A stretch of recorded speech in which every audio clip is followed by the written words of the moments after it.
বন্ধ করে নিজের রাগ নিয়ন্ত্রণ করার চেষ্টা চালায়। তারপর তেকে ছেড়ে দাঁড়িয়ে পড়ে। ফ্লোরে পড়ে থাকা টি-শার্ট খানা তুলে গায়ে জড়াতে জড়াতে দরজার পানে এগোয়। এখানে জেহব লাগাতার ডেকেই যাচ্ছে, যেন সুইজারল্যান্ডে ঘূর্ণিঝড় বয়ে আসছে, যে কোনো মুহূর্তে সব ভেঙে গুড়িয়ে দিবে। জাঙ্কুক দরজা খোলে। জেহব হাঁপাতে হাঁপাতে বলে, জাঙ্কুক কাই। বাকিটা শেষ করার আগেই জাঙ্কুক জেহবের হাতে থাকা ফোনখানা কেড়ে নেয়। ফোনের স্ক্রিনে কিছু মুহূর্ত তাকিয়ে থাকে গভীর মনোযোগে, অতঃপর ঠোঁট বাঁকিয়ে একটু হাসার চেষ্টা করে বোধহয়, কিন্তু ওই গোমরা মুখে সেই হাসিখানা ফুটে ওঠে না। জেহব আঙুল তুলে মুখে পুরে গোল গোল নয়নে জাঙ্কুককে দেখছে। ভাবসাব ভালো ঠেকছে না। নিশ্চয়ই এমন শকিং নিউজ দেখেও শক খেলো না, বরং ধুরন্ধুর মনে নতুন কোনো ফোন দিয়ে ফেলেছে। এই ছেলেটার মাথা আল্লাহ কোন মাটি দিয়ে তৈরি করেছে জেহব ভেবে পায় না। এই মুহূর্তে তার জীবন জাঙ্কুককে নিয়ে একখানা কবিতা আবৃত্তি করতে ইচ্ছে করছে। আব্বা আমার বড় শিয়ানা, করে না কারো পরোয়া, দেখতে হিরোর মতো, খালি রাতটা একটু কম হতো, আব্বার সঙ্গে আম্মারে আমি দিয়ে দিতাম বিয়া। নিজের কবিতার লাইন শুনে নিজে বিরক্ত হয় জেহব। বিড়বিড় করে বলে, শালা গবেট, কবিতার ক বুঝিস তুই? আবল তাবল লাইন মিলিয়ে গাঁজাখুরি বানিয়ে সেটাই পাবলিককে শোনাস। কবে জানি জোতার বাড়ি খাবি তুই। জেহবের বিড়বিড়ের করার মাঝেই জাঙ্কুক বলে ওঠে, জেহব ইমিডিয়েটলি টিকিট বুক কর, কাম ফাস্ট। কিন্তু কেন? মা আর দাদি তো টিকিট আগেই বুক করে রেখেছে। দুই বুড়ো আড়াআড়ি ভাবে কুঁচকে জেহবের পানে তাকায় জাঙ্কুক। এই দৃষ্টির ভাষা জেহবের মুখস্থ, মানে জিজ্ঞেস করছে, কি বললি তুই? জেহব মুখ বাঁকিয়ে বলে, মা বলে ডাকতে বলেছিলি তেকে, তাহলে তো আন্টি তো দাদিই হলো। জাঙ্কুক বাঁ হাতে কপাল চুলকায়, পরপর সেই হাতখানা রাখে জেহবের কাঁধে। দুবার ছোট ছোট থাপ্পড় দিয়ে বলে, গুড জব, এভাবে চলতে থাকলে বেস্ট বলদের অ্যাওয়ার্ড পেয়ে যাবি কনফার্ম। আর হ্যাঁ, তোর মা আর দাদির টিকিট ক্যান্সেল করে দে। বলেই পুনরায় কক্ষে ঢুকে পড়ে জাঙ্কুক। সে বিছানায় গোল হয়ে বসে আছে, কোলের মাঝখানে অ্যানি। সে পরম শান্তিতে ঘুমোচ্ছে। তার মাথায় তার ডান হাত একটু পরপর হাত উপর নিচ করে আদর দিয়ে দিচ্ছে। জেহব এবং জাঙ্কুকের কথোপকথন কিছুটা শুনেছে সে। এবার মাথার মধ্যে একটাই চিন্তা ঘুরপাক খাচ্ছে, লোকটা কোথায় যাবে, কেন যাবে, কি সমস্যা তার, সত্যিই কি মাটি আসে? বুকের ভেতরটা কেঁপে ওঠে তের। ক্ষণিকের মায়া বলতেও একটা শব্দ রয়েছে। অল্প পরিচয়ে কিছু মানুষের শূন্যতা ভীষণ বাজে ভাবে পোড়াতে পারে। অল্প পরিচয়ে কিছু মানুষের প্রতি মায়া সৃষ্টি হয়। এই যে তে এই মুহূর্তে অনুভব করছে জাঙ্কুক নামের ভয়ঙ্কর পুরুষটির জন্য তের হৃদয়ে গভীর জায়গার সৃষ্টি হয়ে গিয়েছে। জানি জাঙ্কুক ভয়ঙ্কর, তবুও তার সঙ্গ পেতে ভালো লাগে। লোকটা আশেপাশে থাকলে ভালো লাগে, দূরে গেলে পাজি মনখানা লোকটার চিন্তায় বিভোর থাকে। জাঙ্কুক কাবাট খুলে কতগুলো শার্ট, টি-শার্ট আর জিন্স বের করে খাটের উপরে রাখে। তারপর একটা লাগেজ এনে সেটাও খাটের উপর রাখে এবং ব্যস্ত হাতে জামা কাপড়গুলো লাগেজে পড়তে থাকে। এর মনের কথাগুলো ঘুরপাক খাচ্ছে। মনের কথা চেপে রাখতে না পেরে বলে ওঠে, কোথায় যাচ্ছেন আপনি? হাত থামে জাঙ্কুকের, তাকায় তের পানে। তে তাকিয়েছিল বিধায় চোখাচোখি হয়ে যায় দুজনের। মুহূর্তে দৃষ্টি নামায় তে। এই লোকটার লাল লাল চোখের পানে তাকালে কলিজা শুকিয়ে যায় তের। কিছু একটা রয়েছে লোকটার দৃষ্টিতে। জাঙ্কুক জবাব না দিয়ে পুনরায় জামা কাপড় গোছাতে শুরু করে। বিরক্ত হয় তে, বিড়বিড় করে আওড়ায়, শয়তান হাতি, মুখে যেন কুলুপ এঁটে রেখেছে। বলি, গন্ডার, দুই একটা কথা বললে কি তোর জাত যাবে? আশ্চর্য, ইচ্ছে করে গলা চেপে আধমরা করে ফেলতে। এর বিড়বিড় করে আড়ানো বাক্যগুলো বোধহয় শুনে ফেললো জাঙ্কুক। গম্ভীর স্বরে বলে, চলে যাচ্ছি, ফিরবো তাড়াতাড়ি। কত তাড়াতাড়ি? জাঙ্কুক ঠোঁট বাঁকায়, সোজা হয়ে দাঁড়িয়ে ডান হাতে কপাল চুলকায়। ওয়েট আ মিনিট বলে কক্ষ ছেড়ে বের হয়। তে ভেঞ্চি কাটে, এই হাঁদারাম আবার কই গেল? জাঙ্কুক জিনের কক্ষের সামনে গিয়ে থামে। খুলে যায়। জিন বেগম সবেই শুয়েছিল ঘুমানোর উদ্দেশ্যে। দরজা খুলে ছেলেকে দেখতে পেয়ে বেশ অবাক হয়। কিছু বলবি জাঙ্কুক? জাঙ্কুক জিনকে পাশ কাটিয়ে কক্ষে ঢুকে পড়ে, খাটের এক কোণায় বসে মাথা নিচু করে এবং গম্ভীর স্বরে বলে, আমি সিঙ্গাপুর যাচ্ছি, কিছুদিন পরে ফিরবো। আপনি তেকে নিয়ে জিমিনদের বাড়ি থেকে ঘুরে আসুন এই কটা দিন। জিন কপাল কুঁচকায়। মা কি করলো না করলো এসবে কখনোই মাথা ব্যথা ছিল না তার। কখনোই মাকে জানায়নি কোথায় যাচ্ছে না যাচ্ছে। তবে আজকে কি হলো? জিনকে চুপ থাকতে দেখে জাঙ্কুক পুনরায় বলে, I am in love with তে। তার সঙ্গে আমি থাকতে চাই। সো তাকে নিয়ে বাংলাদেশে যাওয়ার চিন্তা করবেন না, টিকিট ক্যান্সেল করে দিয়েছি আমি। বলেই চলে যায়। যেভাবে হুট করে আসলো ঠিক সেভাবেই চলে যায়। জিনের আঁখি পল্লবে অশ্রু জমে। তার ছেলে কথা বললো তার সাথে, ভালো করে কথা বললো, কোনো রাগারাগি করলো না এবং অকপটে স্বীকার করে নিল তেকে ভালোবাসে। এই দিনটাও বুঝি দেখার ছিল। ভোরের আলো ফুটেছে বোধহয়। সুইজারল্যান্ডের জুরিক শহরে অবস্থিত এই ছোট্ট বাড়িখানা ঝলমল করছে, দিনের আলোর মতোই উজ্জ্বল। তে ড্রয়িং রুমের সোফায় বসে আছে, কাঙ্ক্ষিত ব্যক্তির জন্য অপেক্ষা করছে সে। জিন জাঙ্কুক রেডি হচ্ছে, এক্ষুনি বের হবে কক্ষ থেকে, হিরো হিরো লোক নিয়ে চলে যাবে। তখন জাঙ্কুকের পেছন পেছন এসেছিল তে। জিনকে বলা কথাগুলো সে শুনে ফেলেছে। জাঙ্কুক তাকে ভালোবাসে, এই একটা কথা সারা শরীরে কাঁপন সৃষ্টি করেছে। লোকটা কি সত্যিই বললো? তখন থেকে এটাই ভেবে চলেছে তে। জাঙ্কুক কক্ষ থেকে বের হয়, পরনে কালো রঙের জিন্স, কালো শার্ট, কালো শু, হাতে ইয়া বড় লাগেজ, কানে অ্যাপেলের লোগোওয়ালা ফোন। ব্যস্ত ভঙ্গিমায় কারোর সাথে ইংরেজিতে কথা বলছে। বড়ই রেগে আছে মনে হচ্ছে। তেকে পাশ কাটিয়ে চলে যাওয়ার সময় তে দাঁড়িয়ে পড়ে, করুণ স্বরে বলে, চলে যাচ্ছেন জিয়ন জাঙ্কুক? থেমে যায় জাঙ্কুক, কান থেকে ফোন নামিয়ে পকেটে রাখে, লাগেজের হাতল ছেড়ে দুপা এগিয়ে আসে, ঠোঁট বাঁকিয়ে একটু হাসার চেষ্টা করে ডান হাত বাড়িয়ে চেপে ধরে তে রুষ্ট হাসি স্বরে বলে, যাচ্ছি চলে, তবে ফিরবো দ্রুতই। তোমার ছোট্ট দেহখানা ব্যথায় জর্জরিত করতে আমাকে যে ফিরতেই হবে। আঁখি পলক বন্ধ করে নিতে জাঙ্কুকের হাতের উপর হাত রেখে বিড়বিড় করে বলে, আর কতবার বলবো মুখ খুলবেন না? আপনার মুখের এক একটা কথা আমার হৃদয় কাঁপিয়ে তোলে। জাঙ্কুক হাসলো বোধহয় একটু, ফিসফিস করে বলে, শুধু হৃদয় নয়, আরো অনেক কিছু কাঁপিয়ে তোলার ক্ষমতা রাখে জিয়ন জাঙ্কুক। তখনই পেছন থেকে জেহব বলে, কাঁপাকাঁপি পরে হবে, আগে তোরা প্লেন ধরতে হবে। উড়ে গেল। জাঙ্কুক দাঁতে দাঁত চেপে তাকায় জেহবের পানে, কঠিন কিছু গালিয়া উড়িয়ে বলে, তোকে সিঙ্গাপুরের মাটিতে পুঁতে রেখে আসবো, আই সোয়ার। মা হয় মমতাময়ী। পৃথিবীর সকল মা তার বাচ্চার জন্য জীবন উৎসর্গ করতে প্রস্তুত। বাচ্চার ভালোর জন্য তারা বিনা বাক্যে বিষ পান করে নিতে পারবে। খুব কম সংখ্যক মা রয়েছে যাদের বাচ্চার প্রতি টান কম, বাচ্চার ভালো খারাপে কিচ্ছু এসে যায় না। জিন বেগম কি ঠিক সেই কোয়ালিটির মা? ছেলে মেয়ের ভালো খারাপে তার কি হৃদয় কাঁপে না, কলিজা ছটফট করে না? হয়তো তাই, নয়তো টিকিট ক্যান্সেল করে দেওয়ার পরেও ফের নতুন টিকিট কেন কিনবে? কেন চলে যাওয়ার এত তাড়া? জাঙ্কুক আকুল স্বরে নিজের ভালোবাসার বার্তা জানান দেওয়ার পরেও কেন এত ছলনা করছে মা? মাঝ রাস্তায় গাড়ি থামিয়ে দেয় জাঙ্কুক। আজকে বেশ শীত পড়েছে, সেই সাথে কুয়াশা নেমেছে গোটা শহর জুড়ে। দূরের বস্তু দেখা মেলা ভার, বিশাল আকৃতির গাছগুলো কুয়াশার চাদরে মুড়ে রয়েছে, যেন মা তার সন্তানকে সূর্যের আলো হতে রক্ষা করার প্রস্তুতি নিয়েছে। রাস্তার দুই পাশে দুটো বাড়ি রয়েছে, একটা জিমিনের এবং অপর পাশে এটা জানা নেই। জিমিন ব্যালকনিতে পায়চারি করছে বাচ্চা নিয়ে, হয়তো কান্না থামানোর চেষ্টা করছে বা ঘুম পাড়ানোর চেষ্টা চালাচ্ছে। ইয়োনো, লি জাংসুক, বুগান, জেহব সকলেই গভীর ঘুমে আচ্ছন্ন। একজনের ওপর আরেকজন হাত পা ছড়িয়ে ছিটিয়ে ঘুমোচ্ছে। জেহবের মাথা জাঙ্কুকের কাঁধে। বিরক্ত হয় না জাঙ্কুক, বরং তার অভ্যাস রয়েছে। সিঙ্গাপুরের প্রজেক্ট একাই হ্যান্ডেল করতে চেয়েছিল সে। কাট কাট স্বরে বলেছিল, আই উইল ম্যানেজ, তোদের যেতে হবে না। তখনই বদের হাড্ডি চারটায় জাঙ্কুকের পা জড়িয়ে ধরে। যাবে মানে যাবেই, জেদ ধরে বসে। অগত্যা তাদের নিয়েই পাড়ি জমাতে হচ্ছে সিঙ্গাপুর। জিমিনদের বাড়ির বন্ধ গেটের পানে বেশ কিছুক্ষণ তাকিয়ে থাকে জাঙ্কুক।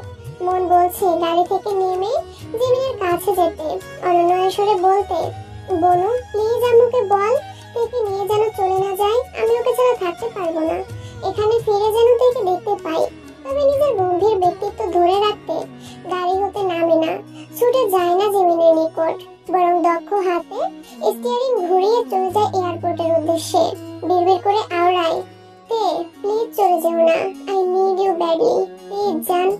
লাগেজে নিজের প্রয়োজনীয় সকল জামা কাপড় ঢুকিয়ে সে লাগেজের উপরেই বসে আছে তে। মনটা বেশ খারাপ। একটু আগেই মা এসে জানালো সন্ধ্যা 6টার ফ্লাইটে বাংলাদেশে যাচ্ছে তারা। জামা কাপড় যেন গুছিয়ে রাখে। কৌতূহলীতে মাকে জিজ্ঞেস করেছিল, কেন মা, জিউন জাংকুককে থেকে যেতে বললো? তখনই জিন গম্ভীর স্বরে জবাব দেয়, দুর্বল হয়ে পড়েছো তে, অথচ তুমি ভুলে গিয়েছো জিউন জাংকুক তোমাকে অস্বীকার করে ফেলে রেখে এসেছিল। তে ভুলে গিয়েছে সত্যি, তার মনে নেই কিছু, মনে করার চেষ্টাও করেনি। শুধু এইটুকু বুঝতে পারছে এখান থেকে যাওয়া ঠিক হবে না। তার বেহায়া মনটা বারংবার বলছে, এই তুই যাস না, থেকে যা নির্দয় পাষাণ পুরুষটির নিকটে। তখনই টুংটাং করে বেজে ওঠে তের ফোনখানা। কল আসেনি, এসেছে মেসেজ। তে চটজলদি লাগেজের ওপর থেকে নেমে পড়ে। টি টেবিলের ওপর থেকে ফোনখানা হাতে তুলে হোয়াটসঅ্যাপে ঢোকে। আননোন নাম্বার থেকে একটা 8 মিনিটের ভিডিও এসেছে। কাপা কাপা হাতে ভিডিওখানা প্লে করেতে আর দেখতে পাই তার আর জাংকুকের ঘনিষ্ঠ মুহূর্ত। এই তো এই বিছানায় জাংকুকের সঙ্গে লেপ্টে রয়েছে সে। অধরে অধর মিলিত দুজনার। জাংকুকের হাতখানার পানে নজর পড়তে চোখ দুটো বন্ধ করে ফেলেতে। এটা তো গতকাল রাতের দৃশ্য। গলা শুকিয়ে আসে, হাত পায়ের কাঁপন একটু বেড়েছে নিশ্চয়ই। তলপেট মোচড় দিয়ে উঠছে। এটা ক্ষুধার জন্য নয়, বরং গতকাল রাতে সেই ঘটনা অনুভব করছে বলে। জিউন জাংকুক বড়ই বেহায়া এবং উন্মাদ। হবে না সারাক্ষণ উন্মাদনায় ভরপুর ডার্ক রোমান্টিক মুভি দেখে কিনা? সেসব হিরোদের মতোই তো হচ্ছে। এর ভাবনার মাঝেই একখানা মেসেজ আসে একই নাম্বার থেকে। এটা দেখে একদিন কাটিয়ে দিব, কালকে ড্রেস ছাড়া হট পিক দিও, সেটা দেখে কালকের দিন কাটিয়ে দিব, এন্ড পরশু তোমার জামার মধ্যে মুখ ঢুকিয়ে ঘুমাবো। ওকে জান। আর আর আর যদি পরশু বাড়ি ফিরে তোমায় না দেখতে পাই, পা কেটে হাতে ধরিয়ে দেব, মাইন্ড ইট। তে 4-5 বার মেসেজখানা পড়ে এবং বিড়বিড় করে বলে, জিউন জাংকুক, কবে জানি আপনার বেপরোয়া রোমাঞ্চের কবলে পড়ে জীবনটাই উড়ে যাবে আমার। তারপর শেষের লেখাটুকু পড়ে কলিজা কেঁপে ওঠে। তখনই জিন বেগম চলে আসে কক্ষে। ব্যস্ত পায়ে পায়চারি করতে করতে বলে, তে দ্রুত করো, বেরোবো আমরা। চমকাইতে হাতে থাকা ফোনের সাইড বাটন টেপে বন্ধ করে ফেলে এবং বলে, আমি রেডি, চলো। জিন ছোট ছোট নয়নে তাকায় তের পানে। চমকানো অদলখানা ভালো করে পর্যবেক্ষণ করে বলে, জাংকুকের সাথে কন্ট্রাক্ট করিও না, সে যেন নতুন হোয়াটসঅ্যাপের খবর জানতে না পারে। তে ঠোঁট উল্টায়, মনে মনে বলে, অলরেডি জেনে গেছে মা। ছবি নিজে এসেছে তে এবং জিনকে নিতে। এয়ারপোর্টে এসে সেটা দেখতে পেল তে। ওই তো কালো রঙের স্যুট বুট পরে দাঁড়িয়ে আছে পার্কিং এরিয়ায়। বয়স বেড়েছে, তবে বোঝার উপায় নেই, এখনো আগের মতোই হ্যান্ডসাম। শেষবার যখন দেখেছিল তখনও ঠিক এমনই দেখতে ছিল। জিন মুচকি হাসে। নিজের লাগেজের হাতল টেনে বড় বড় পা ফেলে এগিয়ে যায় সোবিনের নিকট। সোবিন ভীষণ যত্ন সহকারে জিনের ডান হাতখানা মুঠোয় পড়ে নেয়। এত লেট হলো যে? তে লেট করিয়ে দিল। তারপর বলো, ফ্লাইট কখন আমাদের? সোবিন হাত ধরেতে নজর বলিয়ে বলে, আর 8 ঘন্টা বাকি আছে। তুমি আমার কথা শুনে চলে আসবে ভাবতে পারিনি আমি। জিনের হাসি মুখখানা কালো হয়ে যায়। মাথা নত করে বলে, আমার ছেলেটা থাকতে বলেছিল, চলে এসে বোধহয় ভুল করলাম। কোনো ভুল করনি তুমি, তোমার ছেলে থাকলে কখনোই আসতে পারতে না, তাই তো আমি প্ল্যানিং করে তাকে সিঙ্গাপুর নিয়ে গিয়েছি। বলেই উচ্চস্বরে হাসে সোবিন। তবে জিনের হাসি পায় না, বরং ছোট ছোট নয়নে সোবিনের পানে তাকিয়ে থাকে। আজকে জাংকুক বাসা থেকে বের হয়ে যাওয়ার পরে সোবিন কল করে জিনকে। কেঁদে কেটে বলে, আমি আর এভাবে বাঁচতে পারছি না জিন, একটু রিল্যাক্স চাই, শান্তি চাই। তাই ভেবেছি তেকে নিয়ে বাংলাদেশে থাকবো, আমার পুরনো বাড়িতে মেয়েকে নিয়ে শান্তিতে বসবাস করব। তুমি প্লিজ তেকে ফিরিয়ে দাও। জিন তখন চিন্তায় পড়ে গিয়েছিল। কখনো সোবিনকে দুর্বল হতে দেখেনি সে, আজকে তবে এত দুর্বল কেন হলো? এক কোণায় দাঁড়িয়ে তে দেখছিল নিজের বাবাকে, অপেক্ষা করছিল কখন তার পানে তাকাবে আর 2 হাত মেলে দিয়ে ডাকবে, বলবে, মামুনি বাবার কাছে এসো। কিন্তু বাবার আর সময় কোথায় তের পানে তাকানোর? হঠাৎ একটা গাড়ি এসে থামে তের সামনে এবং সঙ্গে সঙ্গে দরজা খুলে যায়। একটা শক্তপোক্ত হাত তের কোমর জড়িয়ে ধরে, শূন্যে তুলে গাড়িতে বসিয়ে দেয়। চিৎকার করারও সময় পায় না তে, কিছু বুঝে উঠতেও পারে না, শুধু শুনতে পায়, জিউন জাংকুকের কলিজায় আগুন জ্বালিয়ে পালিয়ে যাওয়া হচ্ছে। বলেছিলাম না কলিজা ঠান্ডা না হওয়া অব্দি তোর মুক্তি নেই। তে নির্বাক দৃষ্টিতে তাকিয়ে আছে জাংকুকের মুখ পানে। যদিও গোটা মুখশ্রী দেখা যাচ্ছে না, মাস্ক দ্বারা ঢেকে রাখা, শুধু চোখ দুটো দেখা যাচ্ছে। রেগে আছে কি লোকটা? হয়তো এখন তো ওর সিঙ্গাপুর থাকার কথা, তাহলে এখানে আসলো কি করে? বড়ই কঠিন প্রশ্ন, উত্তর জানা নেই তের। এয়ারপোর্টের চেকিং এরিয়ার পাশে দাঁড়িয়ে আছে তারা, লম্বা ভিড় জমেছে, সকলের পেছনে ওরা। চেকিং করাবে বলে মনে হচ্ছে না, কেননা কেউ পাসপোর্ট, ভিসা বা প্রয়োজনীয় কাগজ বের করছে না। জাংকুকের এক হাতের কোমর জড়িয়ে আছে, যেন ছেড়ে দিলেই হারিয়ে যাবে। বোগাম, ইয়োনো এবং লি জাংসুক এর পেছনে দাঁড়িয়ে, আর জেহক বসে পড়েছে ফ্লোরে।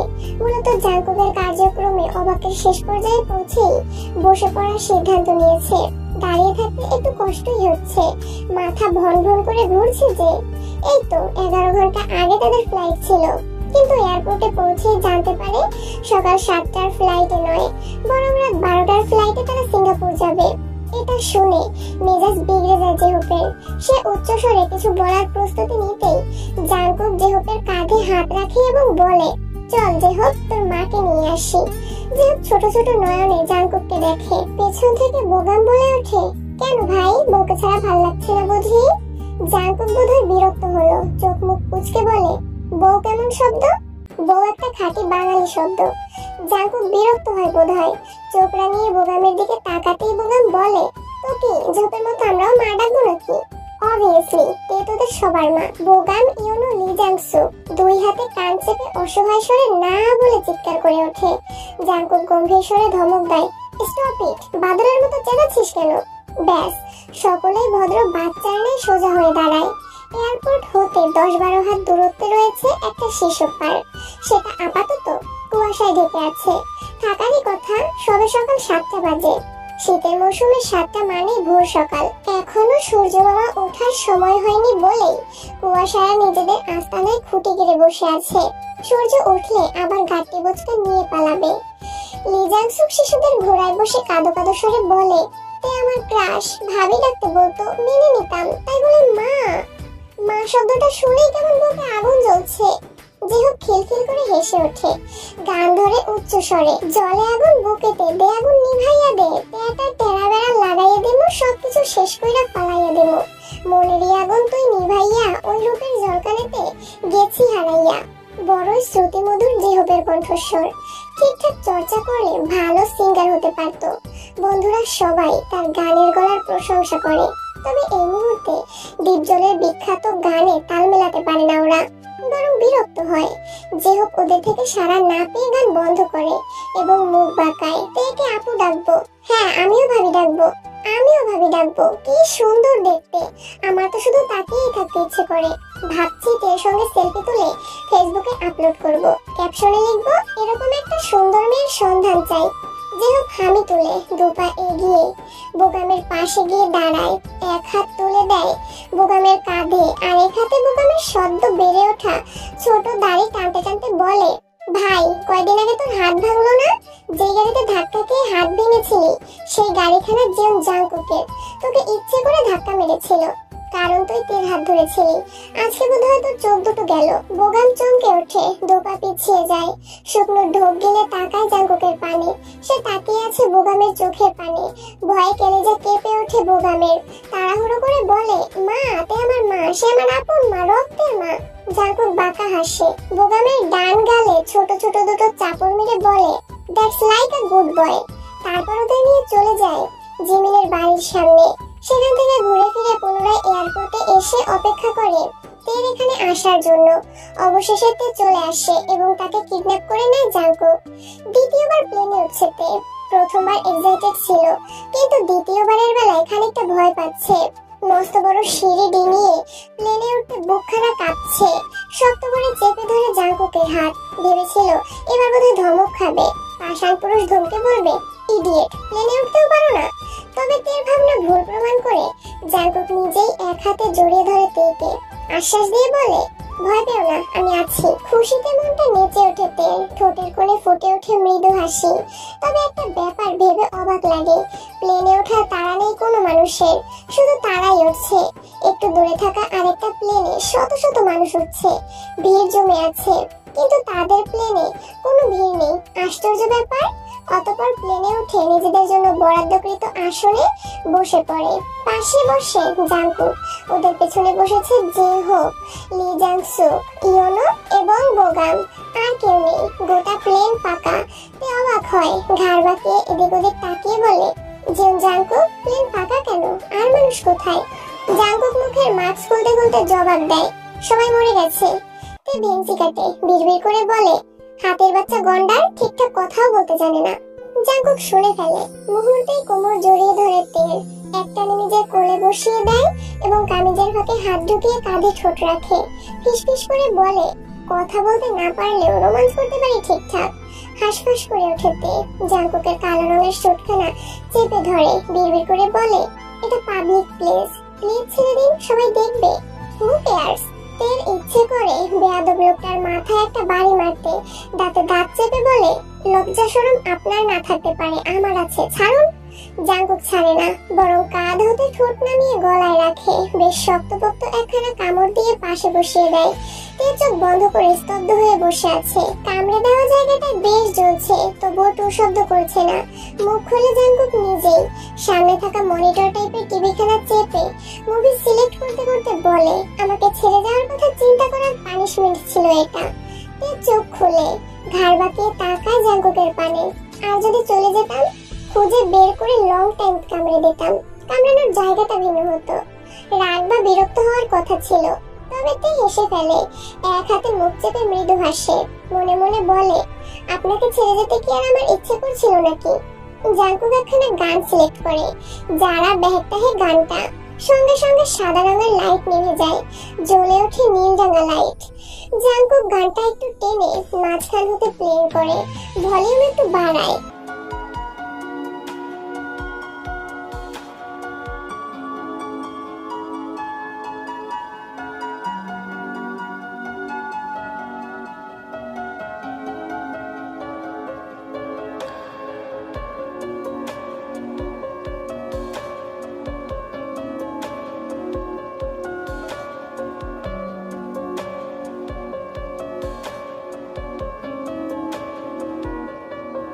গানের তালে তালে জাংকুক বোধহয় ঠোঁট নাড়াচ্ছে। পুনরায় তের পানে হাত বাড়ায়, এবার জোর করে নয়, বরং হাসি সুরে বলে, কাছে আসবে। তে জাংকুকের হাতের উপরে হাত রাখে, সঙ্গে সঙ্গে আবার নিজের কোলের উপরে তেকে বসিয়ে দেয় জাংকুক। এবার আর এক পাশ করে নয়, বরং জাংকুকের দুপাশে দুটো পা দিয়ে বেশ আরাম করেই বসেছে। জাংকুক হাসে, তে টপসের ফাঁকে হাত ঢোকাতে যায়, বাধা দেয় তে। সবসময় এসব কেন, আজকে গল্প করি চলুন। জাংকুক বিরক্ত হলো বোধহয়, কপাল কুঁচকে বলে, গল্প নেই আমার ডিকশনারিতে, আছে শুধু রোমান্স। 8 ঘন্টা জার্নি শেষে অবশেষে সিঙ্গাপুরের এয়ারপোর্টে প্লেন ল্যান্ড করে। পূর্বের মতো এখনো তের হাতখানা শক্ত করে চেপে ধরে প্লেন থেকে নামে জাংকুক। এয়ারপোর্টের মধ্য দিয়ে বড় বড় পা ফেলে বেরিয়ে আসে। চেকিং এর ঝামেলা নেই, যে হোক এদিক ওদিক নজর ঘুরাতে ঘুরাতে হাঁটছে, যদি কোনো পরীর দেখা মিলে যায়। কিন্তু হায়, কোনো পরী তো দূরে, একটা মেয়েও চোখে পড়ে না। চারিপাশে খালি ড্রেস পরিহিত পুলিশ। এখানে কয়েকটা মেয়ে পুলিশ দাঁড়িয়ে থাকলে কি এমন হতো? পরীর মতো মেয়েরা পুলিশের ড্রেস আপে থাকলে এয়ারপোর্টের সৌন্দর্য দ্বিগুণ বেড়ে যেত। কিন্তু সিঙ্গাপুরের সরকার সেটা বলছে না, হয়তো নিরামিষ হবেন তিনি। বোগাম জেহোপের কাঁধে হাত দিয়ে বলে, কি রে ভাই, মেয়ে দেখছিস? জেহোপ মুখ বাঁকিয়ে বলে, নো, জেহোপ কোনো মেয়ে ডিজার্ভ করে না। রাইট, মেয়েদের ম্যানেজ করার অ্যাবিলিটি জেহোপের নেই, তৃতীয় লিঙ্গ ডিজার্ভ করে জেহোপ। বোগাম আর লি জাংসুক হেসে ওঠে। জেহোপ কটমট নয়নে তাকায় ইয়োনোর পানে, দাঁতে দাঁত চেপে বলে, শালা, আমি মেয়ে ডিজার্ভ করি না, পরি ডিজার্ভ করি। ভাই, তোরে কোনো মেয়েই পাত্তা দেয় না, পরি তাকাবে তোর পানে? রাগ করতে গিয়েও করতে পারে না জেহোপ। আসলেই তো, তার পানে কোনো মেয়েই তাকায় না, পরি তাকাবে কেন? পরিকে তো আর ভূতে ধরে নাই। দীর্ঘশ্বাস ফেলে জেহোপ, অসহায় স্বরে বলে, ভাই, ভাবতেছি ক্রিম আপার থেকে একটা ক্রিম নিব, সেটা মেখে একটু সুন্দর হব। ভাই, আমি ভাবতেছি তোকে ক্রিম আপার সাথেই বিয়ে দিয়ে দেব, চলবে না? জেহোপের চোখ দুটো চকচক করে ওঠে। বোগামের হাত ধরে বলে, ক্রিম আপা করবে আমায় বিয়ে?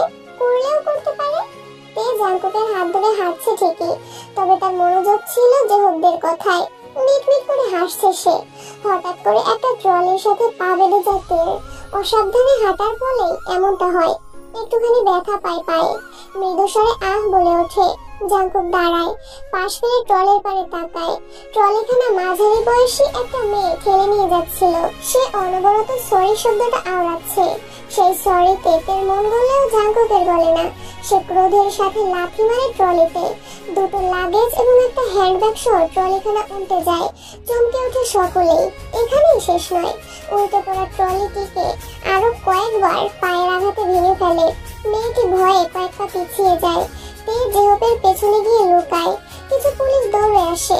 জিয়ন জাঙ্কুকের বাহু ধরে জিজ্ঞেস করে, হোয়াট হ্যাপেন্ড? জাঙ্কুক জবাব দেয় না। ঝাড়ি মেরে পুলিশের হাত সরিয়ে দেয় নিজের কাঁধ হতে। তারপর ভয়ে সেটিয়ে যাওয়া মেয়েটির পানে তাকায় এবং বাংলা ভাষায় বলে, তোর জন্য আমার বউ ব্যথা পেল, খুন করে দিতে ইচ্ছে করছে তোকে। মেয়েটি হাউমাউ করে কেঁদে ওঠে, দুহাত জোর করে ক্ষমা চাইতে থাকে। জেহপ গালে হাত দিয়ে দৃশ্যখানা দেখে এবং বিড়বিড় করে বলে, ওরে শালা, ঘরে তুই নিজে আয়রন মেশিন দিয়ে হাত পুড়িয়ে দিস, আর বাইরে সামান্য গাছের সাথে গোটা লাগলেও গোটা দুনিয়ার সকল গাছকেই উপড়ে ফেলিস। ভাই তুই সাইকো না, তুই হলি গিরগিটি। তোর এই বিহেভিয়ার দেখে একখানা কবিতা মাথায় আসলো। দেখতে বড়ই ভোলা ভালা, মনটা বেশ নরম, নিজে মারলে আদর আর অন্য কেউ তাকালেই মেজাজ গরম। গরু তোমার তুলনা নেই, তুমিই বিশ্ব সেরা। আমার আব্বা বিখ্যাত প্রেমিক, যে হোক তোর নেই কোনো প্যারা। পুলিশ জাঙ্কুককে বুঝিয়ে শুনিয়ে চলে যেতে বলে। চোখ দুটো বন্ধ করে জোরে জোরে শ্বাস টানে জাঙ্কুক। অতঃপর মেজাজ একটু ঠান্ডা হলে চোখ খুলে পাশ ফিরে তের পানে তাকায়। জেহপের পিছনে লুকিয়ে আছে। জাঙ্কুক বড় বড় পা ফেলে তের দিকে এগিয়ে যায়। গম্ভীর স্বরে জিজ্ঞেস করে, আর ইউ ওকে? তে চটজলদি বলে ওঠে, হ্যাঁ হ্যাঁ একদম ওকে, কিছুই হয়নি আমার। পুনরায় তের হাতখানা মুঠো করে ধরে জাঙ্কুক, লেটস গো। আবারও সকলে হাঁটতে থাকে। ওই তো এয়ারপোর্টের বাইরে কালো রঙের দুইখানা ল্যাম্বরগিনি রাখা। গাড়ির পাশে দুজন গার্ড দাঁড়িয়ে আছে চাবি হাতে। জাঙ্কুক প্রথম গাড়িটার সামনে গিয়ে দাঁড়ায়। গার্ডের থেকে চাবি নিয়ে তাকে ইউ ক্যান গো বলে গাড়িতে বসে পড়ে। হা করে দাঁড়িয়ে আছে। এত সুন্দর গাড়ি সে কখনোই দেখেনি। যে হোক বোগাম, ইয়োনো এবং লিজানসুক অপর গাড়িতে বসে পড়েছে। বরাবরই বোগাম ড্রাইভিং এ সেরা, তাই সে গাড়ি চালানোর প্রস্তুতি নিয়েছে। তেকে এভাবে দাঁড়িয়ে থাকতে দেখে জাঙ্কুক বলে, হেই দাঁড়িয়ে আছো কেন, এসো। এই শুকনো ঢোক গিলে গুটি গুটি পায়ে এগিয়ে আসে এবং গাড়ির দরজা খুলে ভিতরে ঢুকে পড়ে। সাথে সাথে জাঙ্কুক স্টিয়ারিং ঘুরিয়ে গাড়ি চালানো শুরু করে। 8 ঘন্টা প্লেন জার্নি করেছে ঘুমিয়ে ঘুমিয়ে, এখন আর ঘুম আসছে না। আবার পাশে বসে থাকা বোরিং মানুষটার সাথে কথা বলতেও ইচ্ছে করছে না। যে কথা বলতে গেলে ঠোঁট কাটার মতো কিছু একটা বলে দিবে আর তো লজ্জায় আধমরা হয়ে যাবে। তার থেকে বরং সিঙ্গাপুর দেশটাকে উপভোগ করা যায়। সিঙ্গাপুরের সবচেয়ে বিলাসবহুল হোটেলগুলোর মধ্যে ম্যারিনা বে স্যান্ডস অন্যতম। এটি সিঙ্গাপুরের সবচেয়ে পরিচিত এবং বিলাসী হোটেল হিসেবে পরিচিত। ম্যারিনা বে স্যান্ডস হোটেলটি 54 তলা বিশিষ্ট এবং এটি 3টি পৃথক ভবনের সমন্বয়ে তৈরি, যার উপর একটি বিশাল সাঁতার পুল রয়েছে। এটি সিঙ্গাপুরের আকাশপথে একদম শীর্ষে থাকা বিলাসী হোটেলগুলোর মধ্যে অন্যতম। দীর্ঘ 1 ঘন্টা জার্নির পর হোটেলের সামনে গাড়ি থামে। তে নামার প্রস্তুতি নেয়। সিট বেল্ট খুলে ফেলে। তখনই জাঙ্কুক বলে ওঠে, তে উইল ইউ ম্যারি মি? চমকাইতে পাশ ফিরে জাঙ্কুকের মুখ পানে তাকায়। বড়ই ক্লান্ত লাগছে লোকটাকে। বিলাই আঁখি পল্লব টকটকে লাল হয়ে আছে।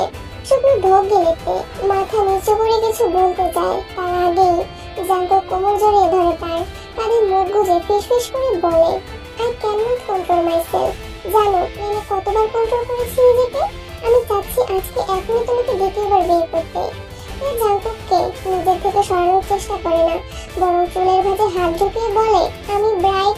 বাকিটা শেষ করার আগেই জাঙ্কুক ছেড়ে দেয় তেকে। দাঁতে দাঁত চেপে বলে, আই ফাক ইডিয়েট। তারপর পকেট হাতে ফোন বের করে গাড়ির ব্যাক সিট হাতে একটা ছোট্ট ব্যাগ নিয়ে নেয় এবং তা থেকে সিম কার্ড বের করে ফোনে সেট করে নেয়। পরপরই কল করে কোনো এক নাম্বারে, বিয়ে ক্যান্সেল, সবাইকে বিদায় করো, বাসর হবে কনফার্ম, সবকিছু সেট আপ করো কুইক বলেই কল কাটে। তাই হাবলার মতো তাকিয়ে থাকে। কি হয়ে গেল? সে তো আবেগী হয়ে বলতে চাচ্ছিল, আমি ব্রাইটকে বিয়ে করতে চাইতাম, ভালোবাসতাম, কিন্তু আপনি আসার পর আমার স্বপ্ন বদলে গেছে। ব্রাইট নামটা আর মনেই পড়ে না। হতাশতে মনে মনে নিজেকে এক দফা বকাঝকা করে। সাদা রঙের রুমখানায় লাল, হলুদ এবং গোলাপি রঙের গোলাপের ছোঁয়া। দরজার সামনে তরতাজা গোলাপ দিয়ে বাঁধানো বিশাল আকারের সাইনবোর্ড টাঙানো। তার মাঝে লেখা আছে, জাঙ্কুক লাগতে যে বড়ই বুদ্ধিমান, লাভ কেমিস্ট্রি ভালোই বোঝে, বা কাপলদের কিভাবে ওয়েলকাম করতে হয় ভালোই জানা আছে তার। তবুও তার জীবনে কখনো ভালোবাসা আসতো না, কাপল হওয়ার সুযোগ পেল না। কেন? কারণ যারা বেশি বোঝে তাদের কপালে মেয়ে জোটে না। মেয়েরা সবসময় ভোলা ভালা ছেলেই পছন্দ করে। বিড়বিড় করে কথাগুলো বলছে জেহব, এবং জাংকুক এবং তের বাসরের খাট সাজাচ্ছে।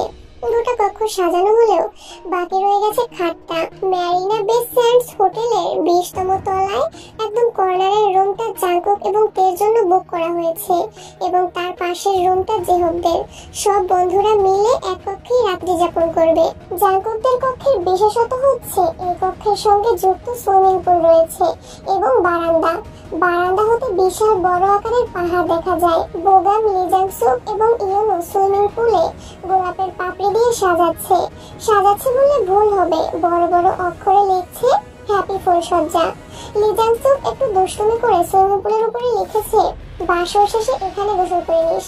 কক্ষ সাজানোর দায়িত্ব জেহব একাই নিয়েছে। তার মতে সে একাই 100। জেহব মানেই গোটা বিশ্ব একাই জয় করে ফেলবে। জাংকুক তেকে নিয়ে কাইয়ের দেওয়া লোকেশনে চলে গিয়েছে। তেকে রেখে যেতে চেয়েছিল, তবে জেহব জোর করে সঙ্গে দিয়েছে, কারণ ওরা বাসর সাজাবে। অবশ্য জাংকুক আর তে এসব কিছুই জানে না। কাইয়ের দেওয়া লোকেশনটা খুব বেশি দূরে নয়। এই তো এই হোটেলের পরেই নিচতলায় এক বিশাল শপিং মল রয়েছে, তার পাশে কফি শপ। সেই কফি শপে তাদের প্রাইভেট আলাপ হবে। কফি শপ থেকে শপিং মলটা স্পষ্ট দেখা যায়। বুদ্ধিমান জাংকুক তেকে শপিং মলের একটা দোকানে ঢুকিয়ে দেয় এবং গম্ভীর স্বরে বলে, লাল দেখে একটা শাড়ি কেনো। তারপর দোকানের মালিককে বলে, শি ইজ মাই ওয়াইফ, দেখে রাখবেন। বলেই বড় বড় পা ফেলে চলে যায়। তাই কিছু বলার সুযোগটাও পায় না। গাল ফুলিয়ে জাংকুকের চলে যাওয়ার পানে তাকিয়ে থাকে। গোটা কফি শপ বুক করেছে কাই। চারিপাশে তার গার্ডরা বন্দুক হাতে দাঁড়িয়ে আছে।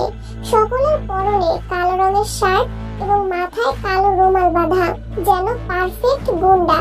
জাংকুক চারিদিকে নজর ফিরিয়ে কফি শপটা ভালো করে পর্যবেক্ষণ করে নেয়।